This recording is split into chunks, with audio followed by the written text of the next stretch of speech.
Alright, gang, here we go. Wave properties. Starting the new unit, we're going to talk about waves. You've probably heard about them before. Waves are things that transfer energy, usually through a medium. Yeah, probably talked about this in physical science in 8th grade, or when you take physics next year, you'll spend like a whole bunch of time talking about waves. They're so cool. Anyway, so waves, traditionally the ones you've probably heard about are things like sound, and the waves in the ocean, so on and so forth. The waves we're going to talk about in this unit are a little bit different because they're electromagnetic waves, meaning they don't need a medium to travel through. Okay, so electromagnetic radiation is energy, okay, but it can travel through a vacuum, right? And it has wave-like behavior. So this is things like light, heat, X-rays, gamma rays, so on and so forth. Okay, so they can travel through the vacuum, all right? And they're really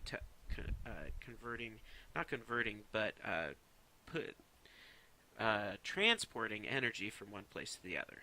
Okay, so we use what's called an electromagnetic spectrum to help us distinguish which type of waves we're talking about. So we could either be talking about radio waves or gamma waves or even visible waves, the ones we can actually see with our eyes that give us the different colors. Okay, so you've probably heard about this guy named Roy, last name Biv, right here, Roy G. Biv. Yeah, you've probably heard of him. Okay, that tells us the order of the colors in the rainbow, and it all has to do with their individual properties, their wavelengths, and their frequencies. I would highly suggest pausing the video at this point and watching this guy here, this Vimeo video. It's pretty cool. Kind of gives you an idea of what the electromagnetic spectrum looks like and kind of how big it can be and how little of it our eyes actually see. So, when we're talking about waves, it's good to have a set of vocabulary that we're all familiar with. Okay, so let's just make sure we're all on the same page here.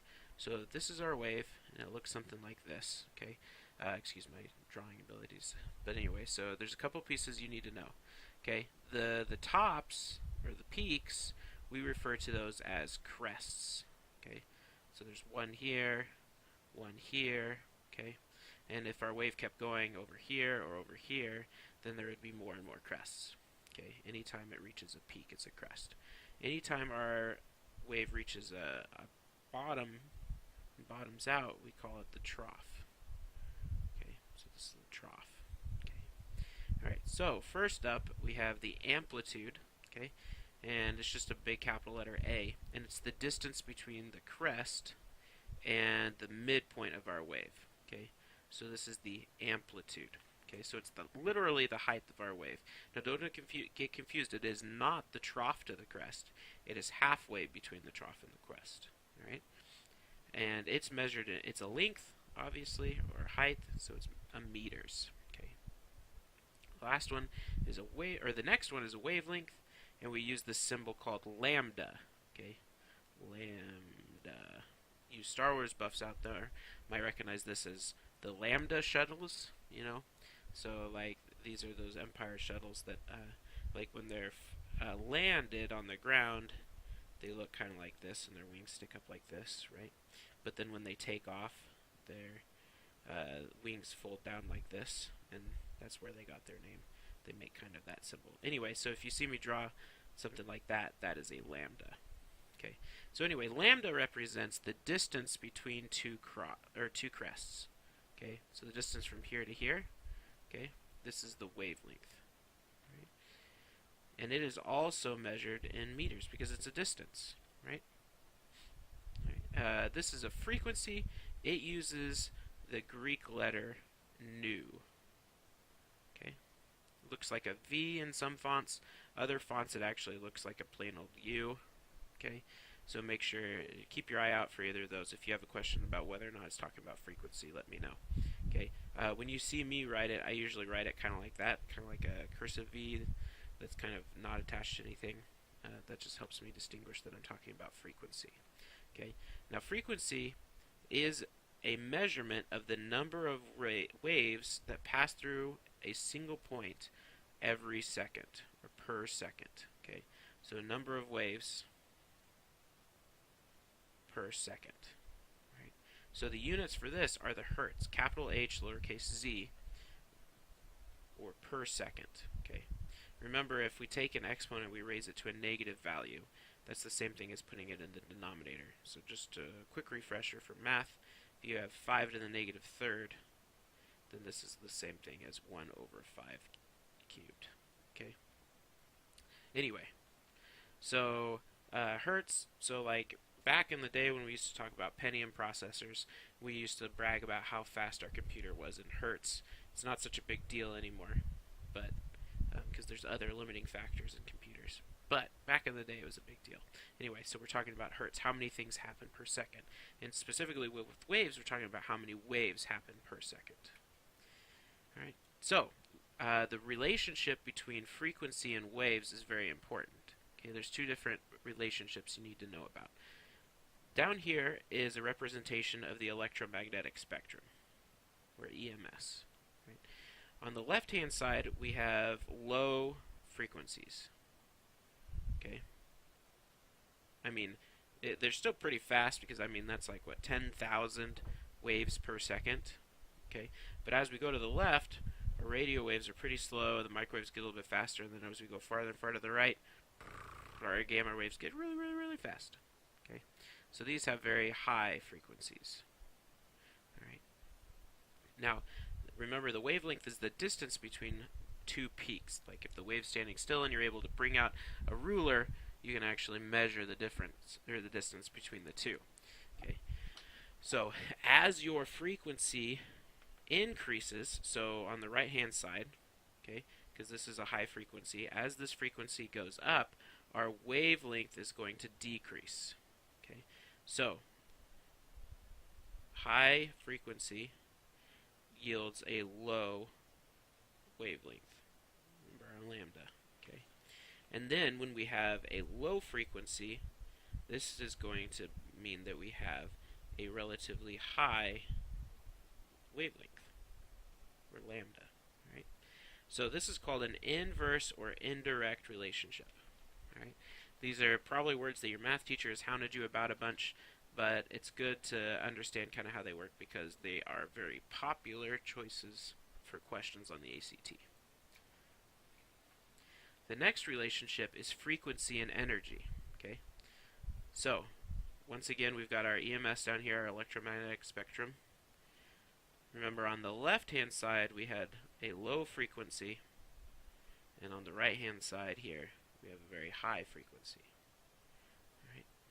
Now frequency, as frequency increases, so does the energy. Okay, so these have a direct relationship.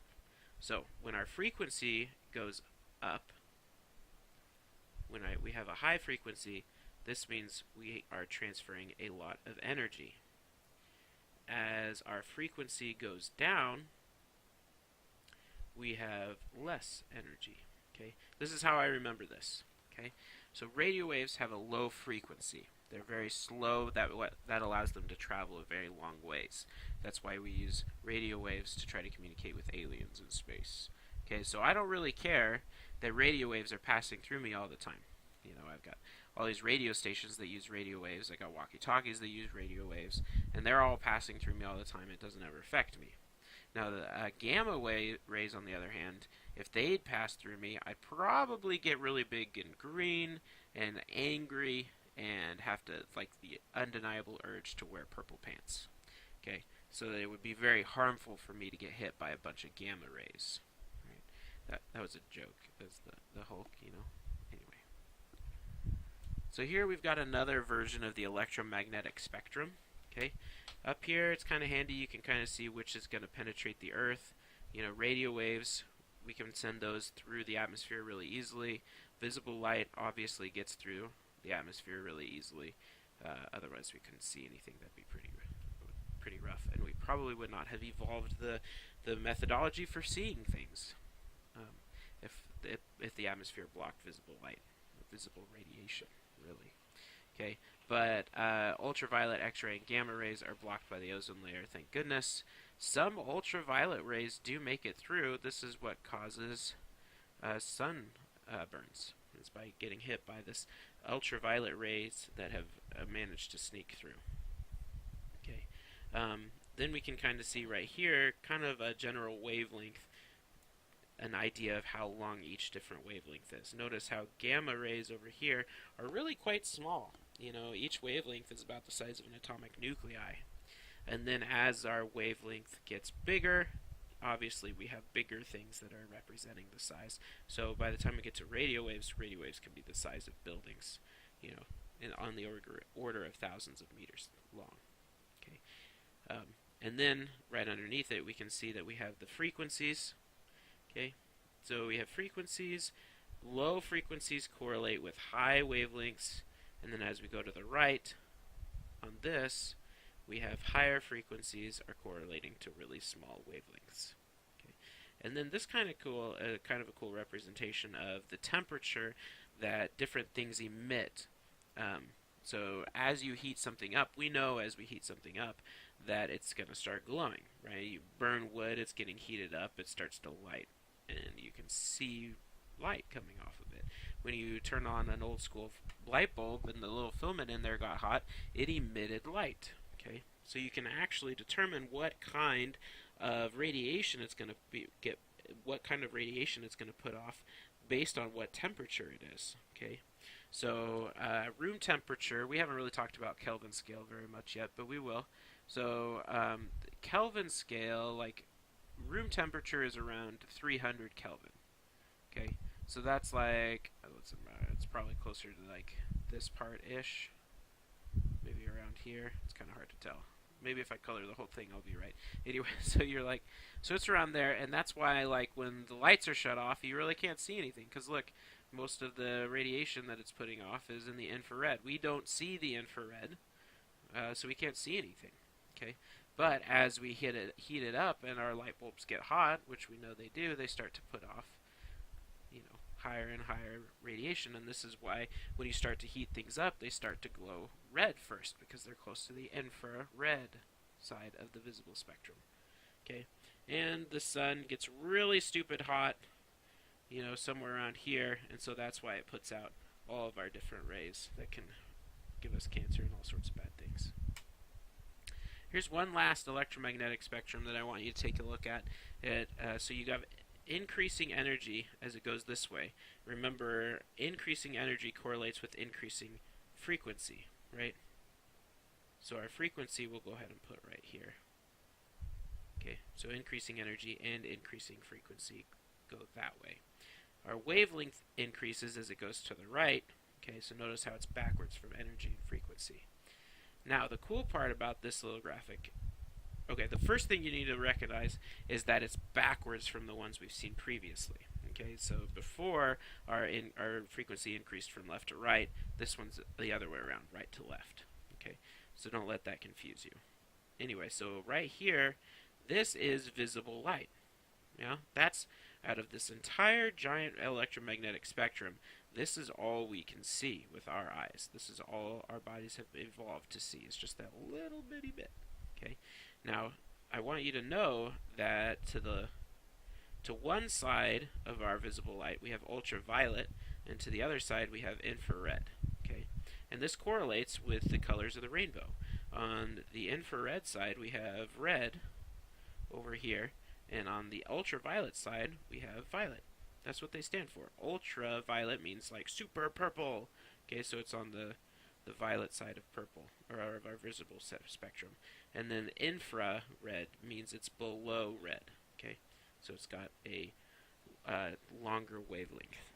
Okay, it's below, or really it's talking about energy. It's lower energy than even red. Okay, so you've got red, orange, yellow, green, blue, indigo, and violet as we go right to left on this particular chart. It's kind of interesting. Isaac Newton was the guy who kind of discovered the colors of the rainbow, and when he did it, he found 6 distinct colors. But because he was pretty religious in the time period he was in, he thought the 7 was God's magic number. And the 7 is mentioned all the time in the Bible. There are 7 days in the week, so 7 was like a big deal. So he invented the color indigo. Okay. so that instead of just having red, orange, yellow, green, and blue, and violet, he put indigo in there to represent this amorphous bluish purple that doesn't really exist. Anyway, so it's kind of interesting. Scientists and their hang-ups and stuff messing with us even hundreds of years later. Alright, so do some of the practice problems and you'll be ready to take the checkpoint.